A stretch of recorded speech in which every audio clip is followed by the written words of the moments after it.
Καλώς ήρθατε στην εκπομπή μου. Είμαι η Ειρήνη Κωνσταντάκου και στο σημερινό μας επεισόδιο θα ασχοληθούμε με τη διατροφή και το σεξ. Άλλωστε, είναι γνωστό σε όλους μας πως η σεξουαλική μας διάθεση συνδέεται άμεσα τόσο με τη σωματική αλλά και με τη συναισθηματική μας υγεία. Άρα λοιπόν δεν θα πρέπει να μας παραξενεύει καθόλου το γεγονός ότι υπάρχουν κάποια τρόφιμα τα οποία μπορούν κυριολεκτικά να απογειώσουν τη σεξουαλική μας ζωή.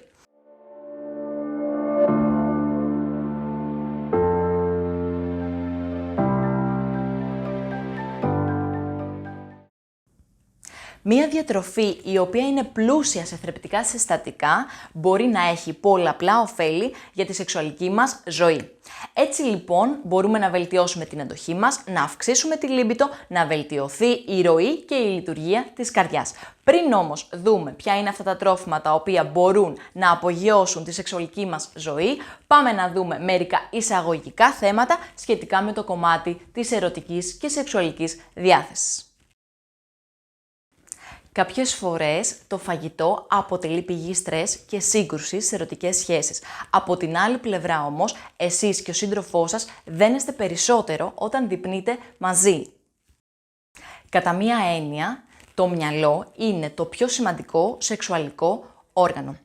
Μια ερωτική σχέση και η σεξουαλική διάθεση ξεκινάει όταν χτίζεται η επιθυμία, η τρυφερότητα αλλά και η οικειότητα. Άλλωστε, όπως λέει και η παροιμία, ο έρωτας περνάει από το στομάχι. Έτσι λοιπόν, όσο περισσότερο χρόνο περνάτε κατά τη διάρκεια του φαγητού με τον σύντροφό σας, χτίζετε την οικειότητα με ένα χαλαρό και ευχάριστο τρόπο.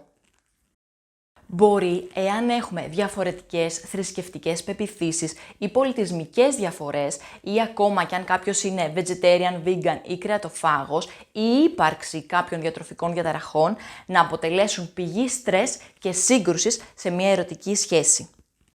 Η εικόνα του σώματος, η αυτοπεποίθηση, το σωματικό βάρος ή η συναισθηματική υπερφαγία μπορούν να επηρεάσουν τη σεξουαλική μας διάθεση αλλά και συνολικά την υγεία μας.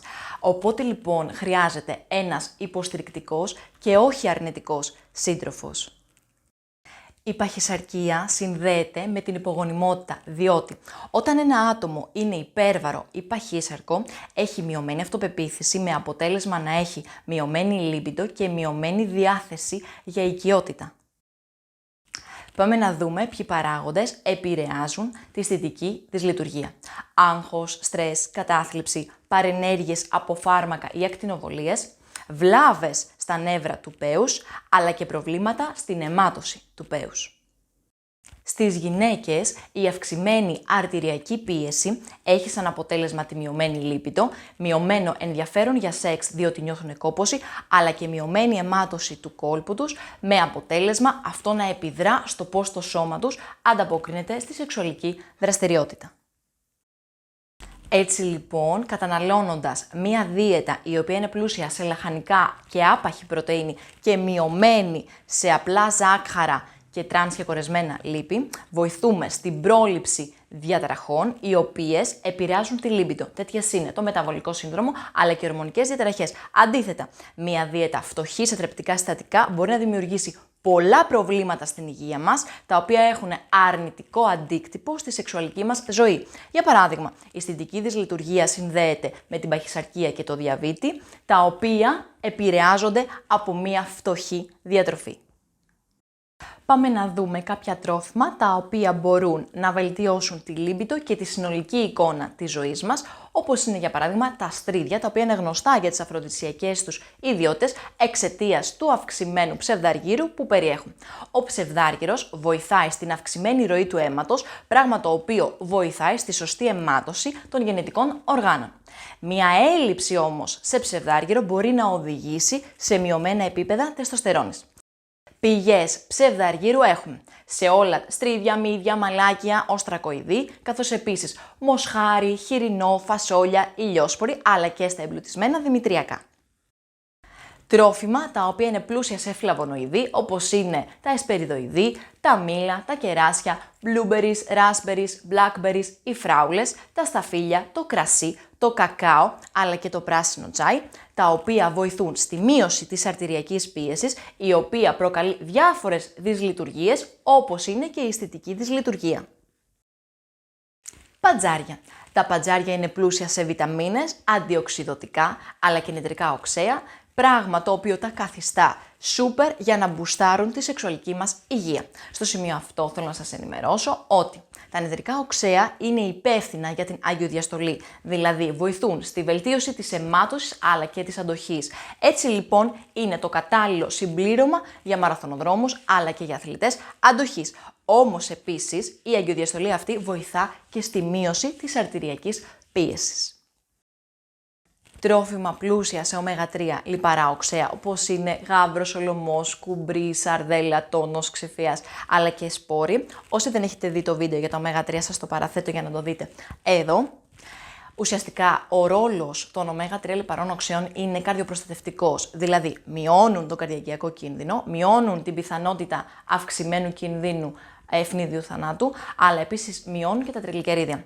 Είναι επίσης υπεύθυνα για την υγιή αιμάτωση όλων των οργάνων στο σώμα μας, άρα λοιπόν προλαμβάνουν ουσιαστικά και όλες τις σεξουαλικές τις λειτουργίες. Τέλος, κάποια αμινооξέα σύμπλοκα αυτών όπως είναι η καρνιτίνη, η L-αργινίνη αλλά και η L-κιτρουλίνη, τα οποία βοηθούν στην καλή αιμάτωση του οργανισμού μας. Η L-αργινίνη βοηθάει και στη βελτίωση ήπιας ή μέτριας θετικής δυσλειτουργίας. Καρνιτίνη και L-αργινίνη βρίσκουμε σε τρόφιμα ολικής άλεσης, στα γαλακτοκομικά και στο κρέας, ενώ την L-κιτρουλίνη τη βρίσκουμε στο καρπούζι.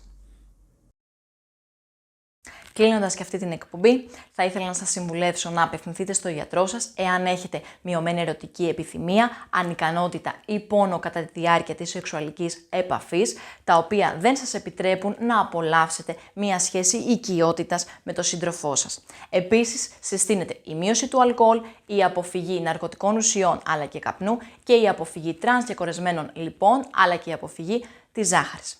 Αν σας άρεσε αυτό το βίντεο, κάνετε like και share με τους αγαπημένους σας. Εάν έχετε απορίες ή σχόλια, τα αφήνετε κάτω από αυτό το βίντεο και θα σας απαντήσω άμεσα. Εάν δεν έχετε εγγραφεί στο κανάλι μου, μπορείτε να το κάνετε τώρα και να πατήσετε την καμπανούλα για να ενημερώνεστε για τις προσεχείς ενημερώσεις. Εάν θέλετε να επικοινωνήσετε μαζί μου, μπορείτε να με βρείτε εδώ. Τέλος, μπορείτε να με ακολουθήσετε σε Facebook, Instagram και LinkedIn. Εμείς ανανεώνουμε το ραντεβού μας σε μία εβδομάδα ακριβώς. Μην λείψει κανείς. Φιλιά πολλά. Γεια σας!